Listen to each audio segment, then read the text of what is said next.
When I was dressing up, I heard Captain Juarez from 117's said they had smoke and fire showing. And we could see it from a couple miles out, at least the smoke. Here's responding to structure fire 3255 East Avenue H8, engine 117 on scene for single-family dwelling, smoke and fire showing from the Charlie side. When we got into the front door, the fire conditions were very heavy.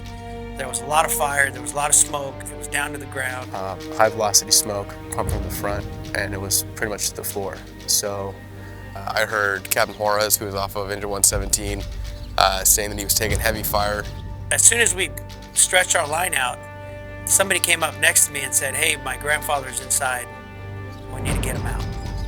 We did hear that there was a rescue situation, so we kind of regrouped. A deputy met me right outside and said they had somebody in a bedroom. Hey, my grandfather is right through this window, which was pretty much right next to the front door. And then you can kind of, when I peeked my head in, I'm like, oh, there's actually someone in here. I can see him. What my first thought was, let me get my guy, let's go into the window and get this guy out. But we didn't have enough people. I came to the bedroom that was over here, and I think there's a couple more deputies trying to break the window. They said, he's in this bedroom, he's in this bedroom.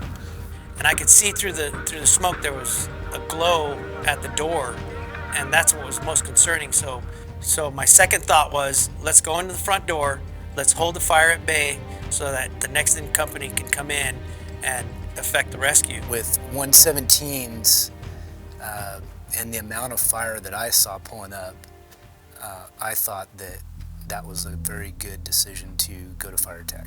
We didn't have a squad on scene yet, or a fourth engine yet, or the battalion chief. Instructed my probationary firefighter at the time to come to the door and wait for me there. He comes behind me, lets me know, hey, we're going in together.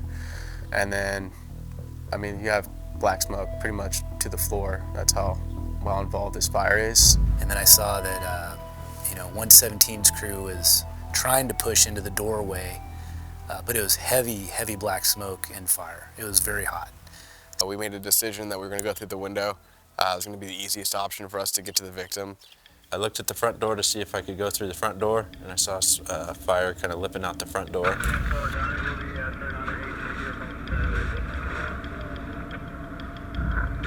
The window was already broken out by sheriffs, which kind of started the products of combustion in the room. If I were to run back and get a line and take it into the room with me, I think it would have been too late. So hopping in the window was probably the best action to save the guy's life. So once Johnny and I had that conversation, hey, we're going in. And there were deputies at the window. I noticed that Barton and Smith were masking up. I got all my gear on, was headed up toward the house. I saw the two firefighters go in the bedroom door, the bedroom window. And from there, then I made my way to the actual window where they were facilitating a rescue.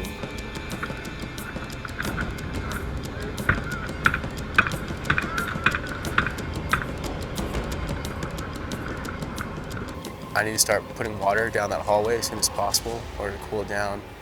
So, because I know we have that victim down that hallway into that room. And so I entered in through this door, still making sure that I'm getting cooling off the room as I'm making my way down. When I took my firemen inside, we stopped the fire from going down the hall. It's a T-shaped hallway when you walk in the room, down the bedroom. I'm like, all right, they're gonna flow water, hopefully this is gonna make a difference. But I knew that was the priority because that's where that victim could potentially be. When I jumped in the door, I kind of did a right-handed search and I hit something, and his bed was in the center of the room. Pretty quick search, I found him.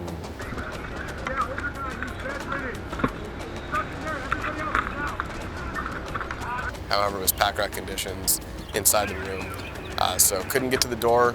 Immediately went back to Johnny and let him know, hey, door's not gonna be closed. We got a limited amount of time in here. The main preface of going inside is to hold that fire so these guys can get the victim out.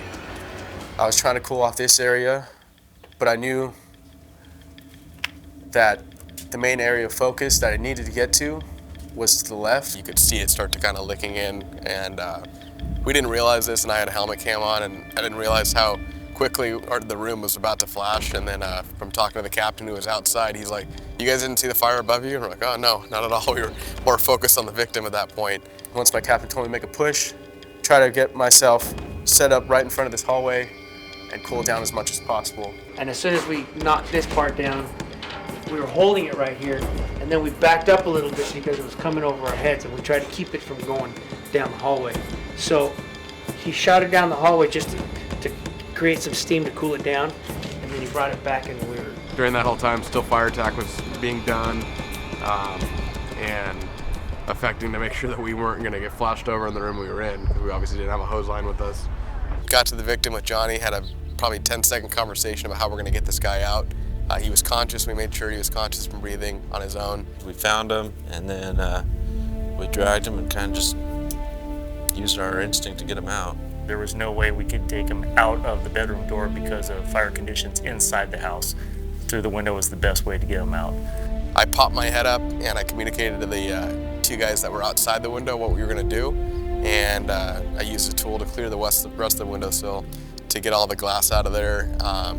Sheriffs were very overzealous, very helpful, so we started to lift the gentleman up and started to push him out the window and kind of finagle him out the window, and he was grabbed by the sheriffs as well as the waiting firemen on the outside and then brought out to the squad. Once we were able to get him out of the window, we were able to take him out to the street where we met the squad, and they were able to give, render first aid care to the gentleman where he was still alive, which made it remarkable, so that we were able to rescue him out of the house in the conditions that they were in. It was a remarkable situation. It was good to say that we were able to do what we were trained to do. I think the most significant part of this whole thing is that everybody worked together, everybody knew their job, and it was taken care